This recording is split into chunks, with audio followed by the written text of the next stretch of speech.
national du SIAGRO que nous démarrons aujourd'hui avec une innovation majeure qui change la vie des éleveurs et techniciens.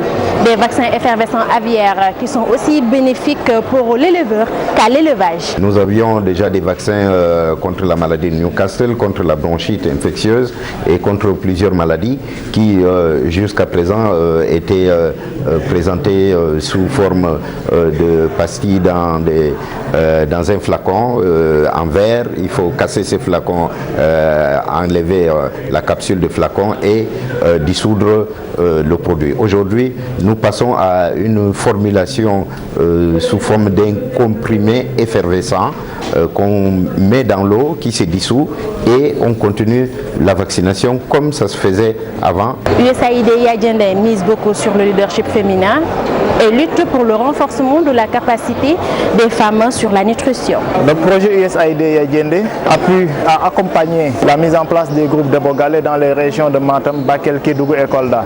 Avec ces groupes, nous développons des activités génératrices de revenus et des activités de communication. Nous essayons de promouvoir le changement de comportement et accroître la demande en produits nutritifs. Nous avons le maraîchage, l'élevage des petits ruminants, la transformation des fruits et légumes permettent aux femmes d'améliorer leurs revenus et d'améliorer la disponibilité des produits au niveau communautaire.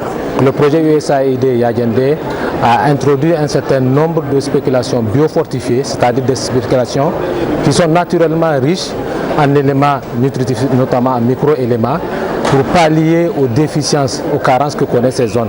Le projet s'est penché sur l'introduction de la patate douce HR orange pour faire face aux carences en vitamine A. Le mil biofortifié pour sa richesse en fer et en zinc. La CEPEX en effet accompagne les entreprises sénégalaises qui ont un potentiel export et nous leur permettons de nouer des contacts aujourd'hui avec les autres participants qui sont ici sur le salon et aussi promouvoir un peu la compétitivité de leurs produits. Et c'est notre corps de métier, donc la promotion. Donc oui, ça nous décontacte. À présent, nous allons faire connaissance avec l'un des partenaires stratégiques du SIAGRO, l'ADEPTA, qui estime être satisfaite de cette 10e édition du SIAGRO. L'assistance a été plus nombreuse que dans les SIAGRO précédents, notamment sénégalaises. Beaucoup d'éleveurs, d'agriculteurs, d'entreprises investies dans l'agroalimentaire au Sénégal nous ont fait le plaisir de venir visiter le SIAGRO et en particulier les 41 entreprises françaises qui sont présentes ici. Parole à présent à l'initiateur de ce salon qui a réuni beaucoup de participants venus de part et d'autre. L'heure est venue pour tirer le bilan de cette 10e édition du SIAGRO. Ce ne sera pas un bilan définitif, mais nous pouvons dire que nous avons pratiquement atteint nos objectifs. Parce que nous avons eu de très bons exposants qui sont venus, même d'outre-mer. Alors, nous avons déjà les Sénégalais qui sont là, qui ont participé vraiment fortement, et nous les félicitons pour cela. Nous avons également des étrangers qui sont venus d'un peu partout.